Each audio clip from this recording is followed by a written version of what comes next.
Anchors up, sails at full. Welcome to the Sloopcast. How are you doing today, Kyle? You know what? I'm doing fantastic. Okay.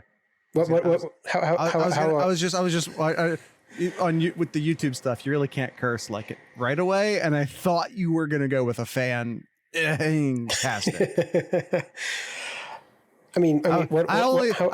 try to only curse in the back half of the show. If you've noticed, how else can you?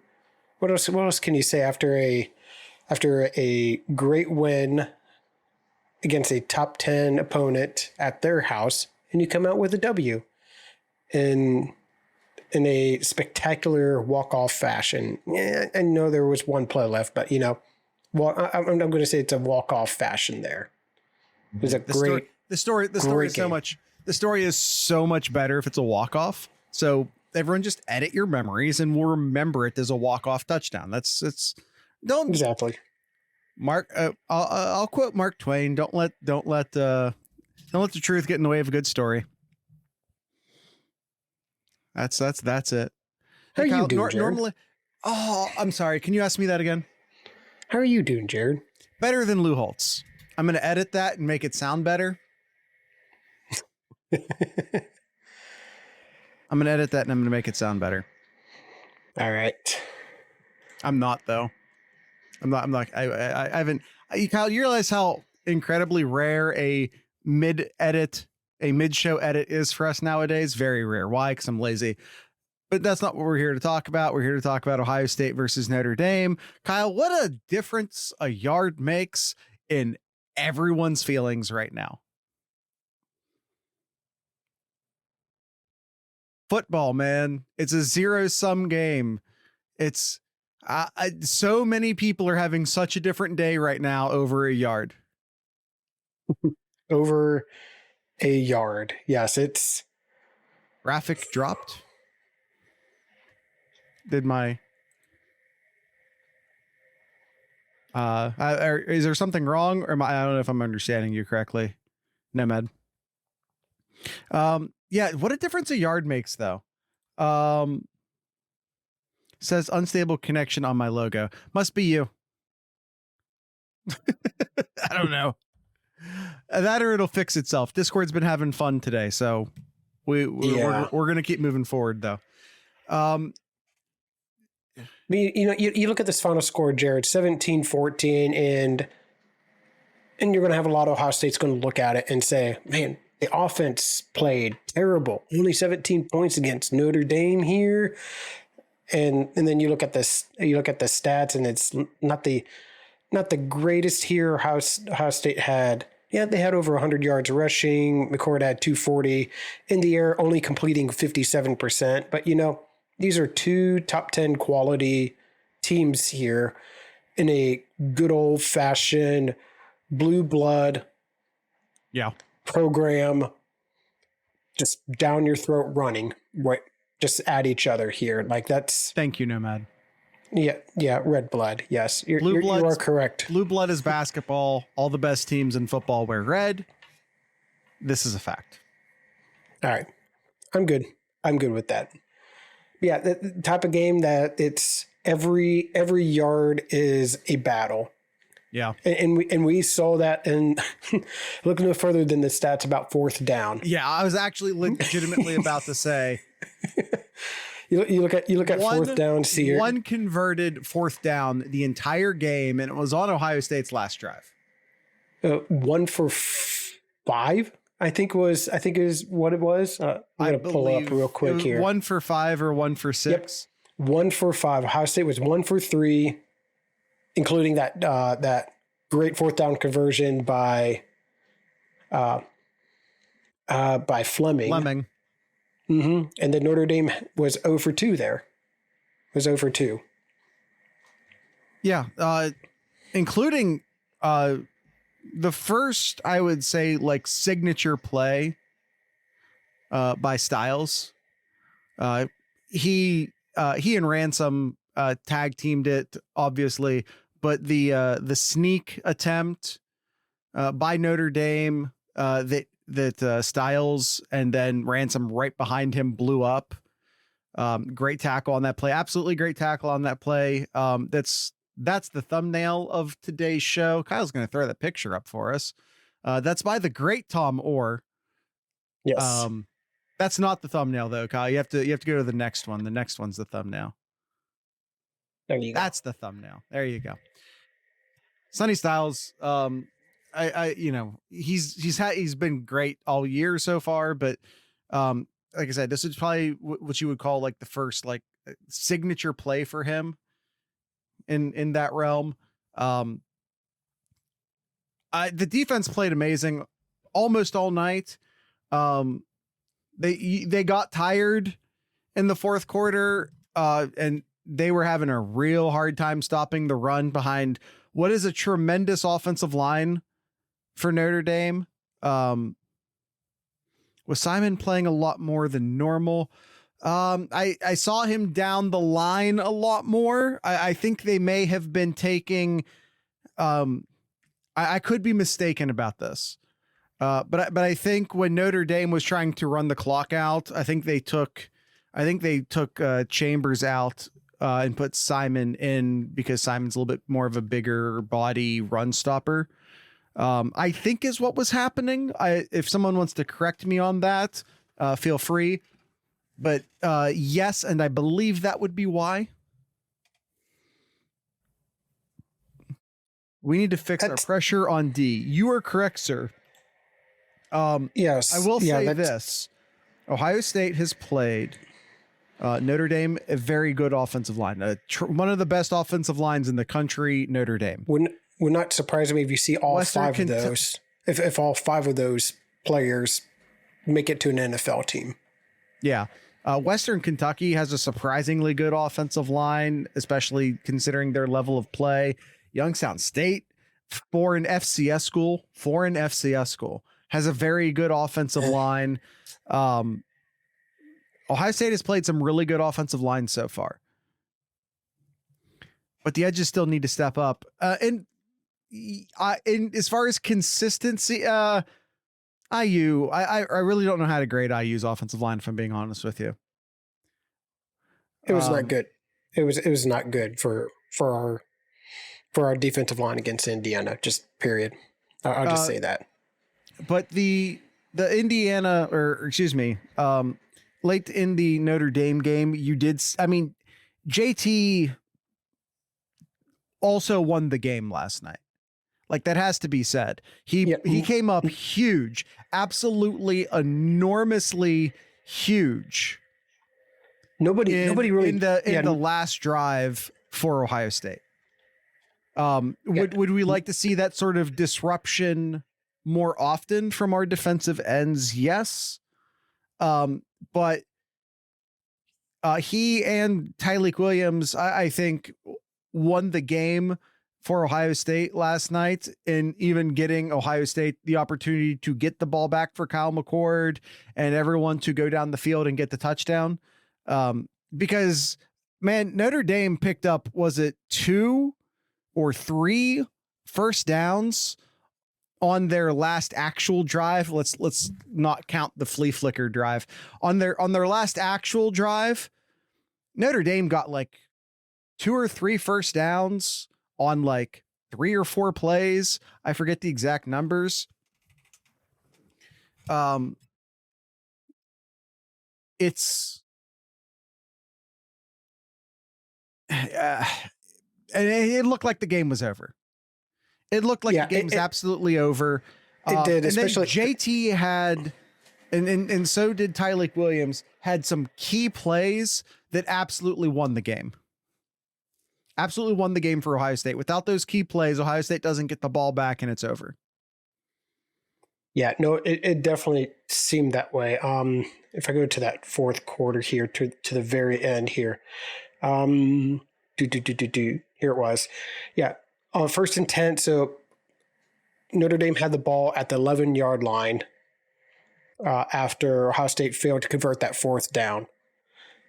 They right away ran it. On 1st down, they got 12 yards. On their second play, they got 11 yards. So they got back-to-back first first downs there. And at that point, there was like just over 3.5 minutes left in the game.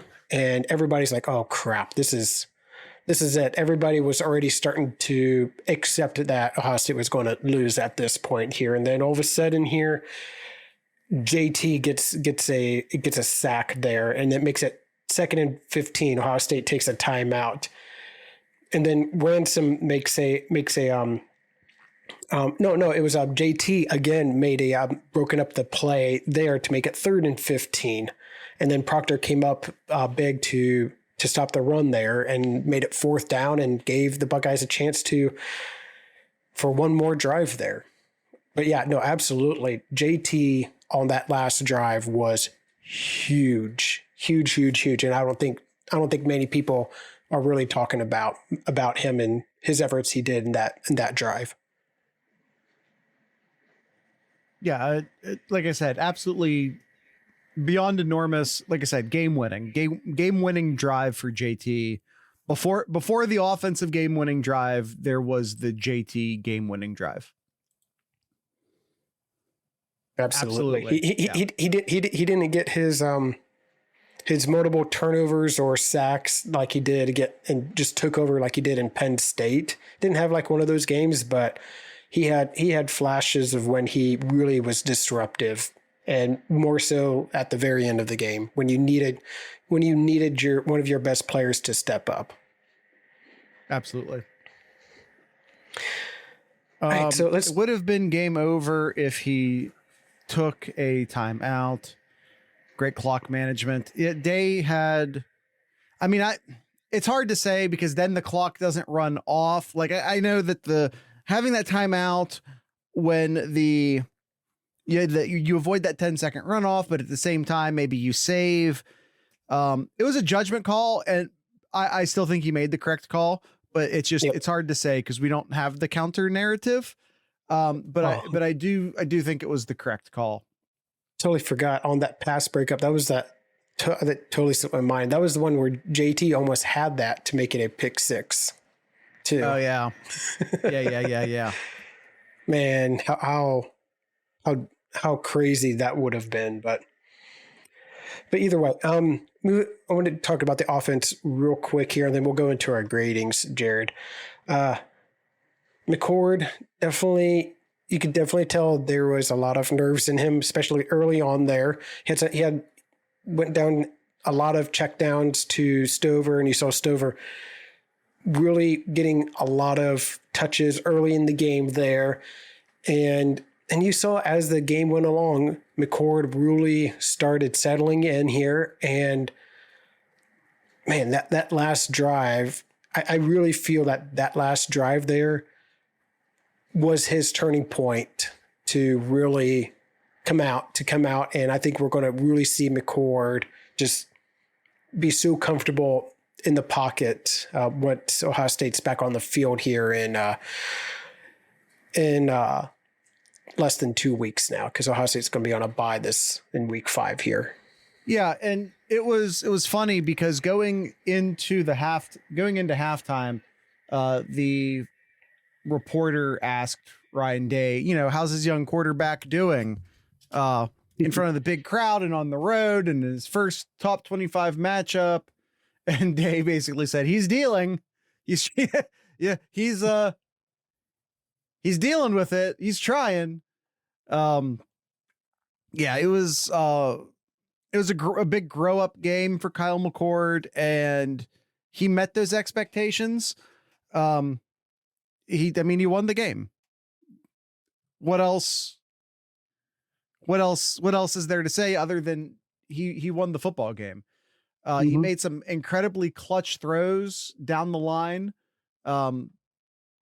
Absolutely enormous composure he found when he needed to. And I'm telling you right now, Notre Dame's biggest mistake that they made all night was blitzing him.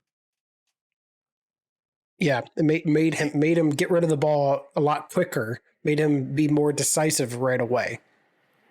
I think with the way Kyle McCord's playing right now, I think the best thing you could do against him would be to drop back and force him to think, force him to second guess himself. Anytime Notre Dame blitzed, it took guys out of the pass coverage, and it forced McCord to be decisive. And I think that's exactly what he needed, to be honest with you. Yep. So yeah, McCord I thought had a good game, and definitely that last drive really defined McCord and who he really is, and someone who, when called upon, he's going to make plays here, and I expect to see that as the season goes along. Henderson, move it to the running backs. Henderson had himself a great game too. He looked. We said this for the past two weeks already. Henderson just looks like his first year at Ohio State. Very decisive. What a difference a healthy foot makes. Oh yeah, he's just so decisive, and his cuts are there. Yeah, love everything I'm seeing about Henderson. What's his total yardage? He had 104 yards on 14 touches. And a key pass interference draw. And a key pass interference drop. Yes. That he probably could have had the touchdown reception to potentially. I mean, it turns out it's best that he didn't get it, but if he drew a pass interference. 14 carries. He drew a pass interference down the sideline on that last drive. That was a key play. And if he hadn't been interfered, he has a great opportunity to catch it. Who knows if he actually does? It's football. Who knows how these things play out? But he beat the guy so bad the guy had to interfere him, and that's also football. That's also a play. Yep. I think it's one of the reasons why you didn't see like Marvin Harrison get more stats outside of his hyperextended ankle. It's a good week to have a bye week if you're Marvin Harrison. That's for sure. That didn't look great. He obviously played. He didn't look like himself. I would say there were instances in which I saw him going back to the huddle with a bit of a hitch in his step. So he's not all right. But we'll see how bad it is going forward. You want to do the grades now, Kyle? Yep. Let's jump right into the grades here. All right. So first off, we will start with the coaching staff here. Now, 17-14 final score here. Both teams have left a lot of points on the field there. Ohio State could have easily scored 14 more points here, and Notre Dame could have scored 14 more points as well too. But I think as a whole, I think Ohio State, especially the defensive coaching side, spectacular, great job of stopping Estime, of only having him 70 yards in that game here. Yeah, I'm really, really proud of this defense. And when the offense needed to make plays, they did. And yeah, they didn't convert on a couple of key fourth downs, and that sucks. But I think as a whole, I really like the coaching staff here and what they've done. So I give them probably an A. I was going to go straight A. I'm going to bump it up. I'm going to say an A+. You beat a top 10 team on the road. We now know that we had been hoping the level of competition over the first 3 weeks was what it was, and I will maintain it. Western Kentucky is an excellent offense, but I think we can now officially call the Silver Bullets back. Yes, absolutely. The defense is back. The Silver Bullets are back. The defense is back. I think we can now, because of the competition we've seen them do it against, we can now officially say that. I think that the offensive line was, well, we'll get to the offensive line. So like defensive coaching, A+. If nothing else, then for the totality of the transformation we've seen over the past season in 4 games. Ryan Day, he's now 74% against top 25 teams. And I know like Ohio State fans basically expect that number to be 100%, but I believe I saw somewhere where 74. The D line is absolutely back, Chip Daddy. I know the defensive line isn't playing up to the expectations that we want them to be playing up to as far as getting pressure, but the defensive system as a whole is absolutely back. 74%, I believe, is the top winning percentage, active winning percentage for coaches. I believe among active coaches, 74% against top 25 is the best. I believe I saw that somewhere. Someone feel free to correct me if I'm wrong, but 74% against top 25, tremendous. Again, it's a top 10 win at night in someone else's house against a team that deserved to be in the top 10, against a team that, by the way, just because this needs to be said, hats off to Notre Dame and hats off to Marcus Freeman. He has absolutely turned that program around. That is an A+ program right now. What a tremendous job he's done there. I said it during Know Your Enemy last year ahead of the Ohio State game. Ryan Day is now 17-6, 73.9% against AP top 25 teams. I thought I saw somewhere where that puts him as number 1 among active coaches with that record. Yep, it does. The best record against ranked of any coach in the country. I'm done hearing that Ryan Day isn't a good big game coach. That is mathematically incorrect.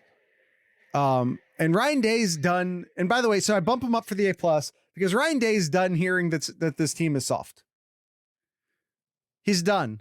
And if you were like A or A+, the post-game speeches, both in the press conference and coming off the field, gets him that plus. Yeah. The reason I'm not giving the A+, there's definitely my coach.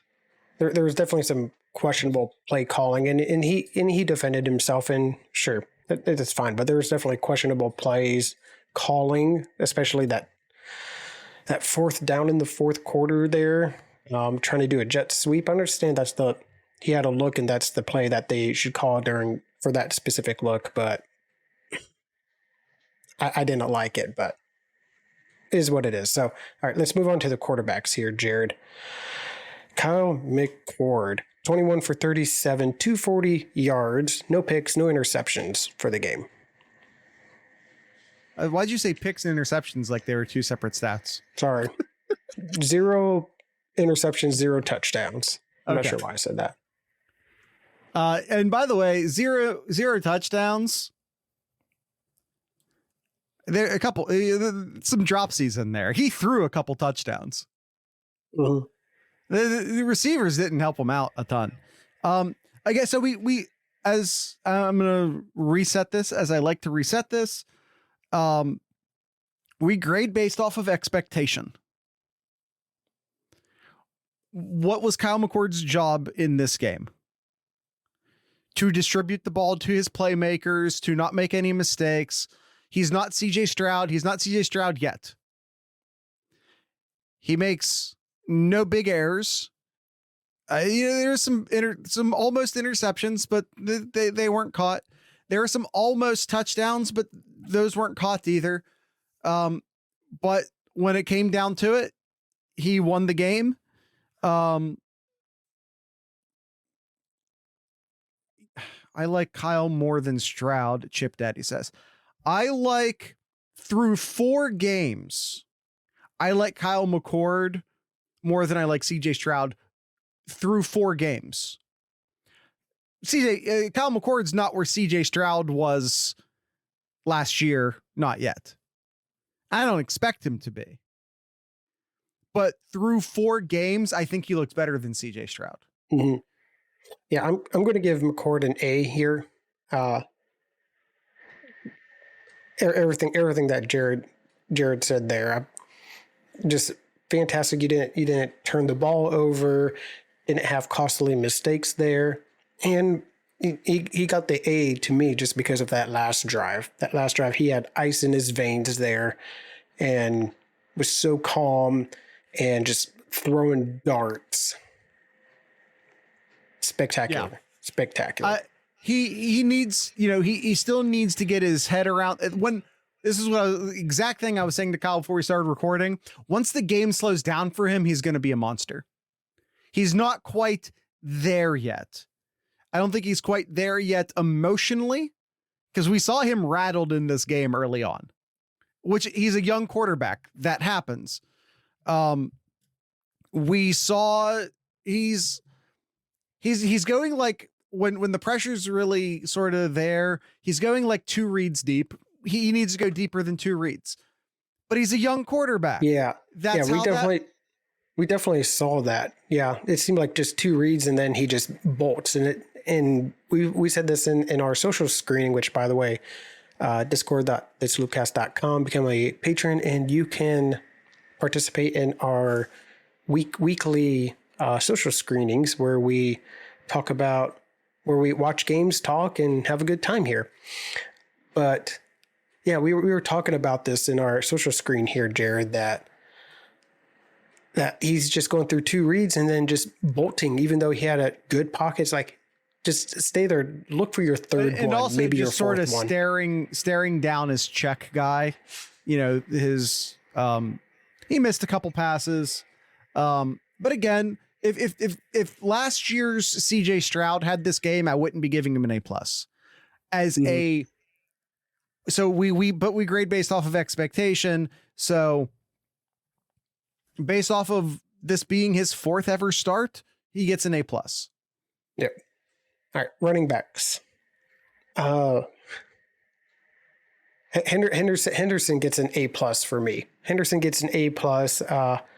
Obviously, Chip gets the walk-off touchdown at the end of the game there. So yeah, I'd give the running backs an A+ here for when they get out in space.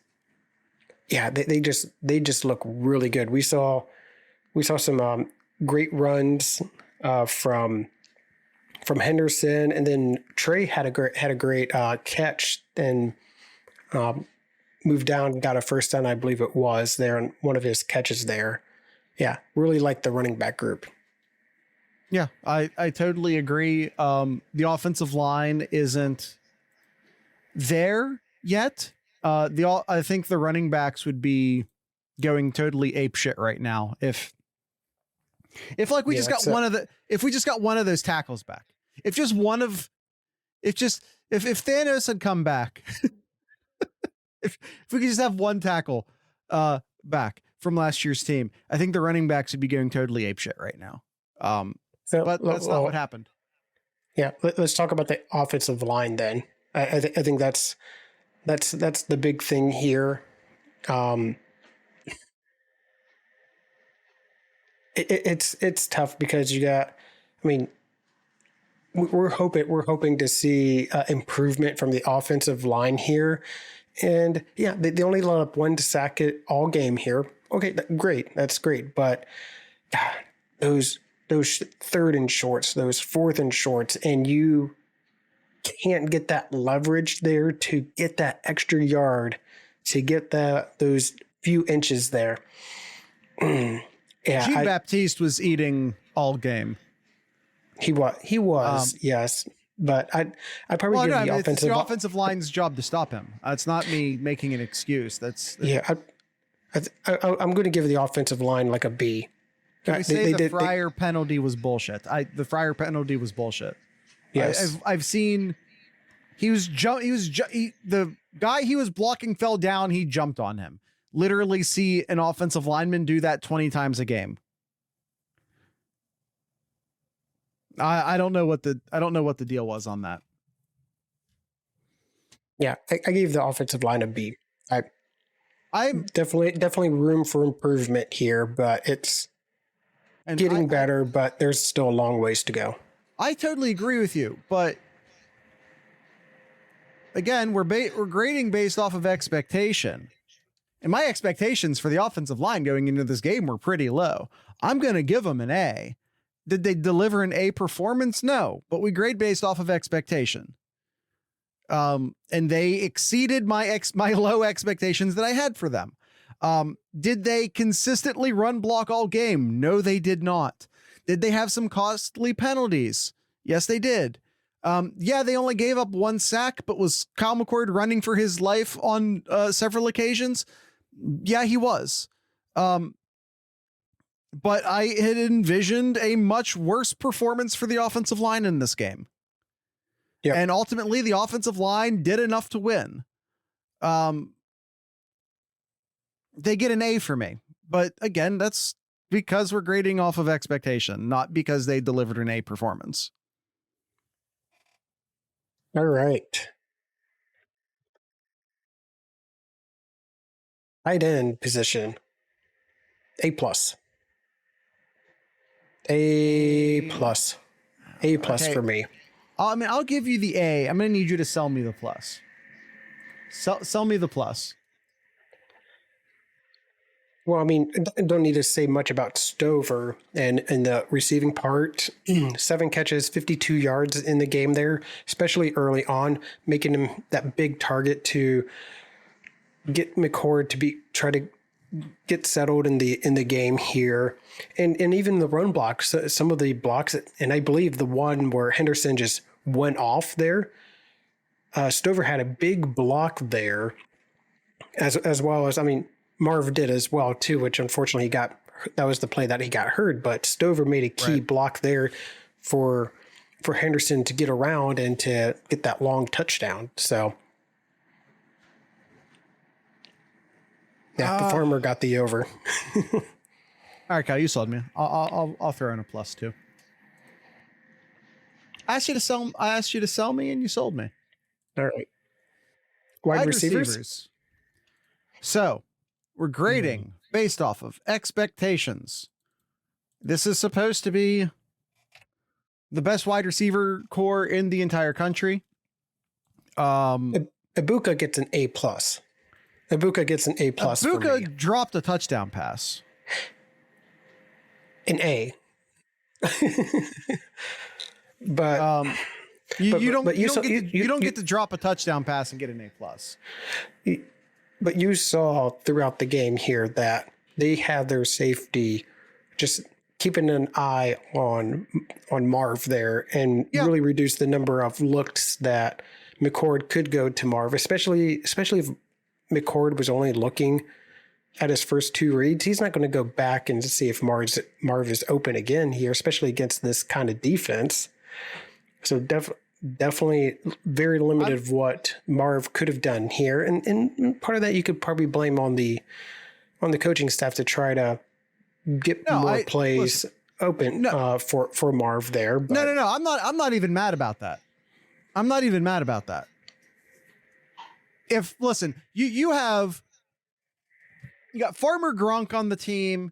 You got Julian Fleming on the team. Julian Fleming, by the way, we already mentioned it.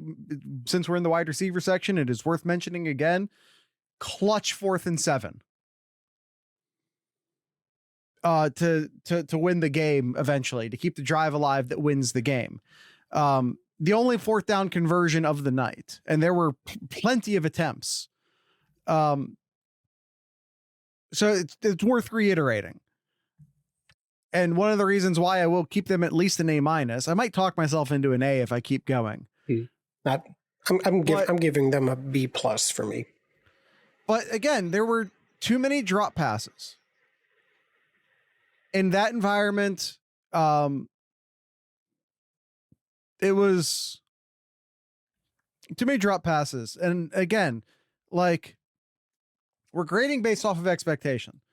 You're supposed to be the best wide receiver core in the country by far. And I'm not to go back to what you're saying about Marv. Again, you got Julian Fleming on the team. You got Emeka Ibuka on the team. You got Farmer Gronk on the team. If they want to double anyone on the team, literally just go to someone else. I'm fine with that.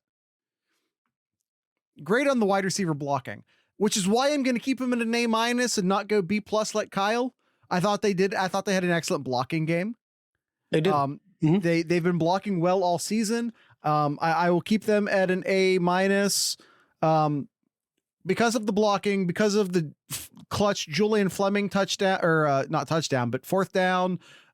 Xavier Johnson had a key play on the fourth down as well. Emeka had a ton of yards, but also made some mistakes. And again, they're supposed to be the best core in the country, and they didn't look like the best core in the country to me. We grade based off of expectation, and their expectations were incredibly high. Yep. By the way, worth noting, the PA, the Notre Dame PA, played DMX right before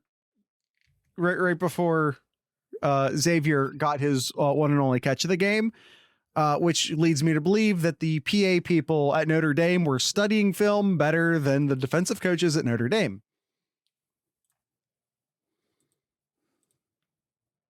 All right, let's move on to the defense here, Jared. Marv's catch ruled an incompletion in 3 weeks in a row that the league officials have apologized. Woody, that is a great point. That was a terrible overturn. And I think when the TV broadcast goes back to a plays later, brings the replay official, the TV replay official back on the show, plays after the fact to be like, hey, this was wrong, right? And he goes, yeah, that was wrong. Yeah. It was a terrible overturn that they performed against Marvin Harrison. It is worth noting. Thank you for bringing that up, Woody. Yeah. Defensive line here. Defensive tackle. So I'm going to split this up. So defensive tackle is A+. I think the defensive tackle has played extremely, extremely well, especially as the game went on. They were feasting. They were feasting right down the middle there. And the defensive ends, I thought for the most part they contained really well. There was moments especially in the fourth quarter, you started feeling things start to slip away. Notre Dame was getting a lot more yards after contact, and it seemed like that they were about to break one open there. Thankfully they didn't, but when the defensive ends needed to make a play, aka JT, in that last drive there, he came up clutch there. So I'd give an A overall for the defensive line. I was very impressed, especially against this offensive line where all five will probably be playing in the NFL eventually here. There's a very, very talented offensive line. I think this will be the best offensive line Ohio State will go up against all year. I did A+, A-. You wanted to separate it, so I separated it. I did A+, A- for the defensive tackles and the defensive ends. Mm-hmm. If not for JT on that last drive, they would not have gotten the A-. But since JT pushed him back into the A category for sure. So Kyle, what were your grades since you wanted to split them? A+ for the defensive tackles and an A for the ends there. Okay. All right, linebackers here. I felt like the linebackers didn't really have to do much. I never really thought throughout the game here that the linebackers were played bad and they were the cause of long plays for Notre Dame. Notre Dame didn't have well, actually they did have quite a few running play big plays on the ground there, but when I'm looking at it, it was all in the I think it was mainly in the third quarter and fourth quarters. When do we give Lou a grade? Oh, Lou gets an F. So I give the linebackers probably an A. I think they did what they were supposed to do. They didn't let up huge plays, but yeah, I would say an A overall. I agree. Corners. All right. Corners. Burke does Burke things there. I think Burke only let up one pass all game there. And yeah, they didn't let up that many long plays in the air there. I think there end up being just 4 plays of 15 or more yards in the air. So I thought they did pretty well. So I'd give the corners an A. Nomad, I'm gonna Nomad and Zach, I'm gonna back up Teddy on that one. Actually, thank you very much. You earned that one, and you know it. The I don't remember Denzel Burke playing all night, which is exactly what you want. Igbinosa had a pass interference call. How successful outside of like the first 2 drives? Because Notre Dame had really good first 2 drives coming out of the game.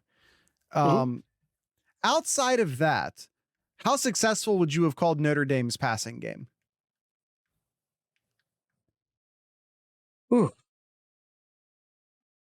So if I'm looking at I wouldn't say it was all that successful. Honestly, I mean, yeah, they had some good drives there, mainly going after what's his name, Evans, going after Evans, their tight end there. Yeah, just to he just uses his size. He's a cheat code. Yeah, he was pretty much a cheat code, and he made some great catches there. And sometimes you just got to give your hat off and like, hey, that was a great play. Move on to the next play here. But yeah, I was trying to get a general feel for it because I feel like Notre Dame came out swinging real hard first 2 drives. I don't know. I just don't feel like they're. I'm trying to decide if the cornerbacks. I think I'm just gonna go with an A. I think I'll just go with a straight A. I don't think I'm gonna put a plus or a minus on it. If I was just grading Denzel Burke, it would be an A plus. I just don't know if I don't know if Notre Dame even tried to throw at him the entire game. I just don't even know if they tried. Safeties, I'm giving an A plus. I'm gonna add in the plus for the safeties here. Proctor was a beast in this game, and you saw it throughout the game there, making some great plays there, and heck, even Sonny Styles, we mentioned him earlier in the episode here, just making that key 4th down stop Matt. There. Yeah, A plus for me from the safeties. They didn't let up anything beyond them, and they made some sheer tackles and big plays up front. So yeah, A plus. I don't know how much of this is on the safeties versus the play calling versus the linebackers, but I feel like whenever Notre Dame was passing the ball successfully, they were doing it over the middle. It was whenever Ohio State was playing zone and they found the soft spot in the zone there, mainly for Evans or what's his name? Flores. Flores was the other player too.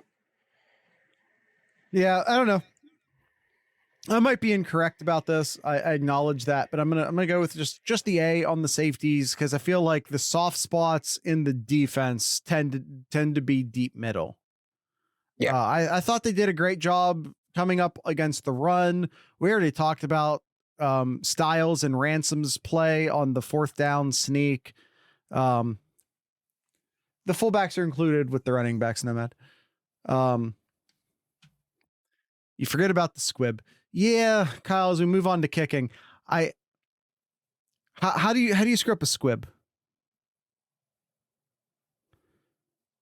How do you screw up the squib? Why would you let Sam Hartman get it back on the field? It's not Ryan Day's fault. It's not Ryan Day's fault. How do you screw up a squib? How many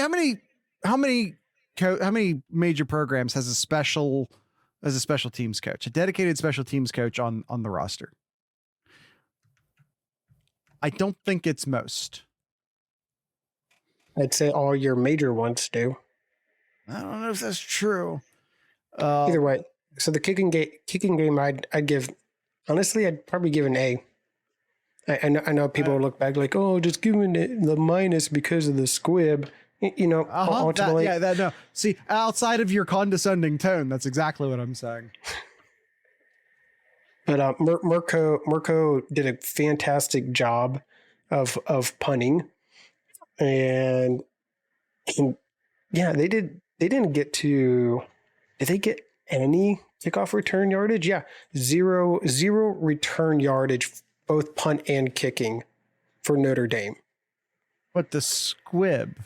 Oh, an A. Why would you let Sam Hartman get back on the field? It's an A. Why would you let Sam Hartman get back on the field? I'm doing an A- for the kicker. You just they lose a grade for the that ball can't go out of bounds. All right, Jared, I think he was hoping the squib would hit a player to run the clock out. Cool. Don't kick it anywhere near the sidelines. I understand what they were thinking. It was the execution that was the issue. I understand the thought. I understand the thought.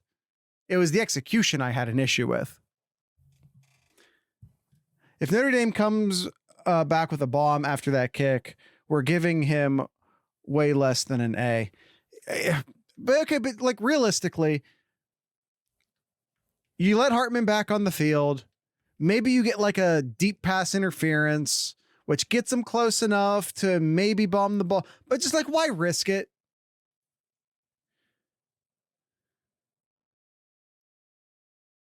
We mentioned the commentator pronouncing Mirko like micro. It's micro.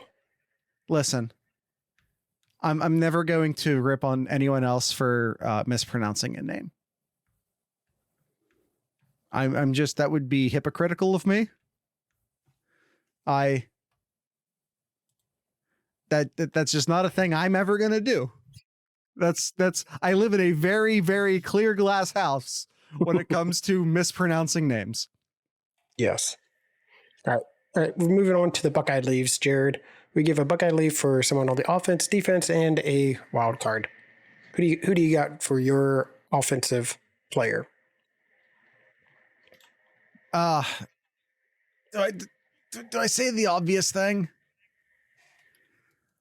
I mean, I'm gonna go McCord. He stepped up when it mattered most. He gets his first big road game of his career. It's not going to be his last. I've already said it. I'll say it again. I'll like I said, I said it before. I'll say it again. He is, once the game slows down for him, he's going to be dangerous. Once the game slows down for McCord, he's going to be very, very dangerous. Yep. Yeah. McCord is a obvious answer. I'll go with Ibuka here with them pretty much double teaming Marv. You got to go to your number 2 receiver, and he's stepped up here. 7 catches, 96 yards, and he did have that one drop there, which sucks. But yeah, I'd give my Buckeye leaf to Ibuka. I would say the chat is saying Chip mostly. I think there was a lot of Chip, there was a lot of Trey, but I think Chip won out. All right. Defensive side here. I'm going to go with Ransom. Ransom had a fantastic game here. Led the team in tackles. He had 13 here. You could easily put in a lot of other names here. Proctor, Styles, Tui Milau. Don't steal my answers. Well, my answer is Ransom here. And don't forget about the big slobs in the middle there. Tyleek and Mike Hall. A lot of names you could put here on the defense. That's where I'm gonna go. I'm very torn between Tyleek and Hall. I'm gonna go Tyleek. Like, really could have just as easily gone Hall. I thought the defensive tackles played great. I'll go Tyleek Williams. All right. What is chat? I think they're giving it to Sonny Styles. All right. Good call. All right, and a wild card here. I'll give mine to Tui Malau. When your leader, when your best, one of your best players needs to make a play, he did it. He did twice in that last drive there. So, by the way, for the wild card, the chat yep, rang out for Ryan Day. Fair enough. The chat says Ryan Day. No, Coach Nomad also said Lou Holtz, which is a funnier answer. I'm a man of the people. I'm gonna go with Ryan Day. If for nothing else than the fiery post game speech. Yes. Yeah. Lou Holtz gets a cup of shut the front door. All right. Let's answer a few questions here, Jared. Nomad in our Discord here. Why are Ohio State fans such disbelievers when things get tough? Because college football forces us to be irrational creatures. Before the playoff system, college football treated us to think that a loss was the end of the season. There's just no margin for error. It's the one sport where perception actually really matters. If the perception that your program, if the perception says that your program sucks, then your program will start to suck because recruiting will suck. So there's just no margin for error in sports. In college football. I wonder what, because in the BCS era and the pre-BCS era, you couldn't lose a game. If you wanted to win a national title, the only way you knew you were going to get a national title is if you went undefeated. Then the playoff system comes in, and then Kyle and I, we invent the Mario Man system where you get one Mario Man, you get one life. You get one extra life. You get one up. Now that the playoff system starting next year goes to 12, and if you winning the Big Ten, basically, even if it's not an auto, if winning the Big Ten essentially gets you into the playoffs, which I think it will. Well, now perception doesn't even matter anymore at that point. You're in control of winning the Big Ten. Yeah, I think at that last drive for Notre Dame, especially after they got the back-to-back first downs, even us in our channel, Jared, and I think most of Buckeye Nation was already in acceptance right now. It's like, oh, okay, Ohio State's going to lose this. What does that mean? What does Ohio State have to do to moving forward? Like, we were already accepting that the game was already over, and then JT decided to come and said, nope. Watch this. Yeah. Yeah, it's the Usher meme. Watch this. Oh, you think the game's over? What? But what was the final drive for Notre Dame? I was talking about it earlier. What was it? They got like 2 or 3 first downs in a row. If you thought the game was over at that point, I don't blame you. The game Notre Dame just had to run the clock out, and they got 2 or 3 first downs immediately on the ground. If you thought the game was over in that moment, I do not blame you. I never quit. I never quit. I've watched too many football games. I've seen too many turnovers. I didn't quit. Imagine OSU dropping 3 spots after winning our first 3 games. One of those being a conference win, and then beating a top 10 team at their place and going back to where Ohio State started the season. Oh, wait, that would never happen to any other team. I will die on that hill. Here, I like that picture, Yidis. Here's the thing, Matt. It doesn't matter. The polls don't matter. I almost brought something up. On Sloop Picks, or maybe it was Collegiate Chaos. No, it would have been Sloop Picks, I think, last week. There were, of the 25 teams in the AP top 25, 24 of them were undefeated. Or excuse me, 21 of them were undefeated. Four teams had one loss. Kyle, what was the conference breakdown? Don't look it up. This is not a look it up, Kyle, look it up situation. What were the four teams? What breakdown of conference? What are the four teams? Yeah, broken down by conference. Four teams in the top 25 had one loss. What conference broke down? Like three in the SEC, one in the Big Ten. Like how did you think that broke down? I know Ohio State had one. No. Teams with one loss. How many teams with a loss were ranked in the AP last week? 20. Oh yeah, there was. Oh, I see what you mean. Okay. 21 teams were undefeated in the AP last week. Mm-hmm. Four teams had one loss. Broken down by conference, who were those four teams? Conference membership of those four teams, would you bet?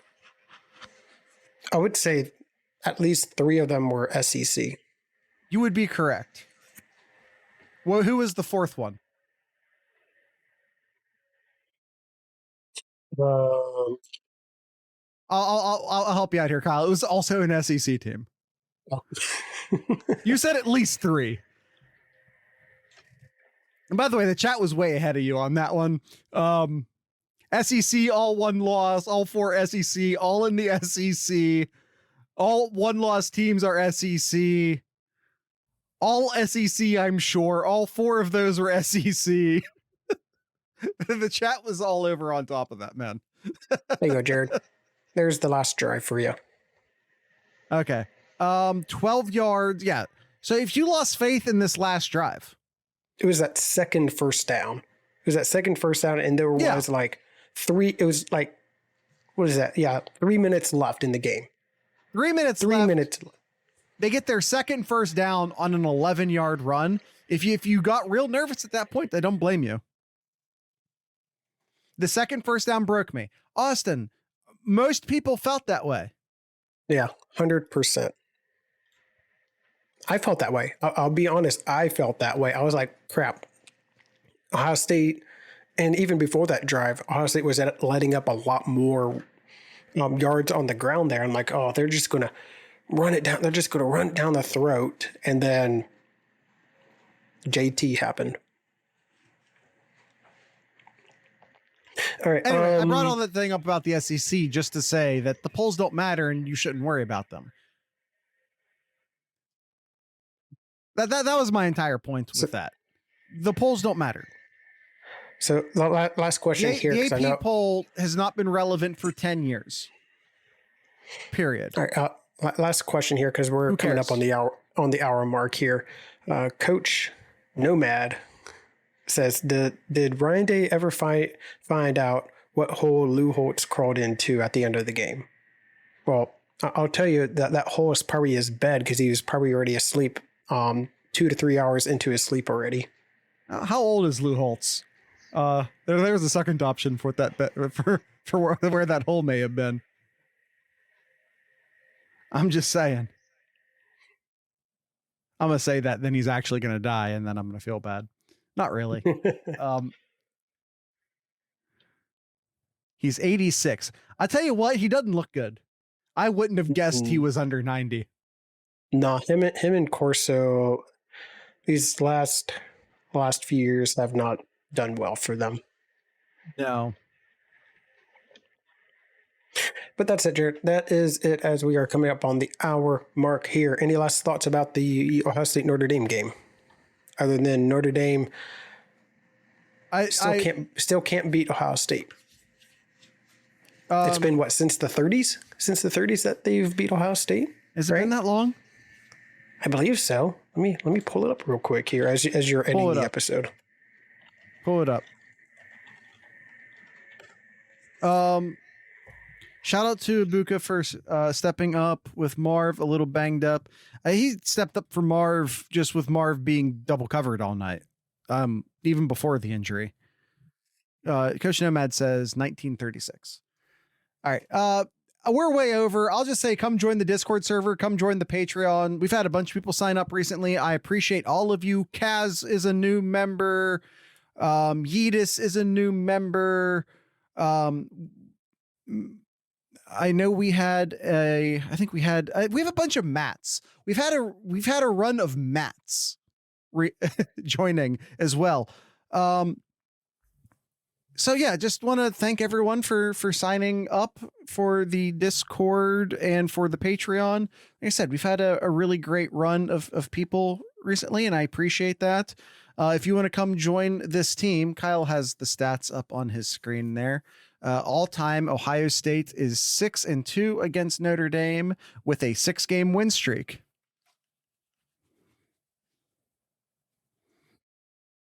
This team is giving me 2014 vibes. Pump the brakes.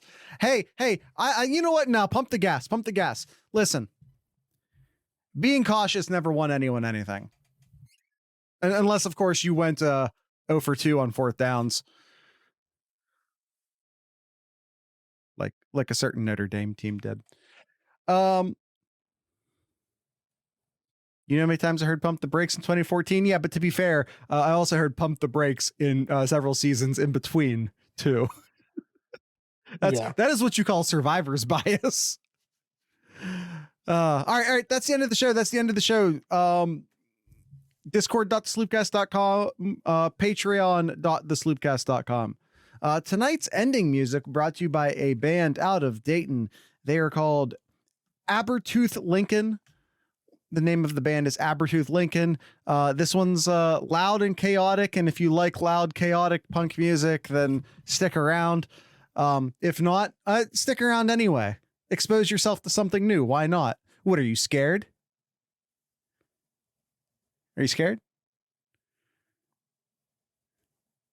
No, sir. So with all that being said, I'd like to encourage everyone to drink local beer, listen to local music, of course, support local podcasters. Once again, this is Abertooth Lincoln.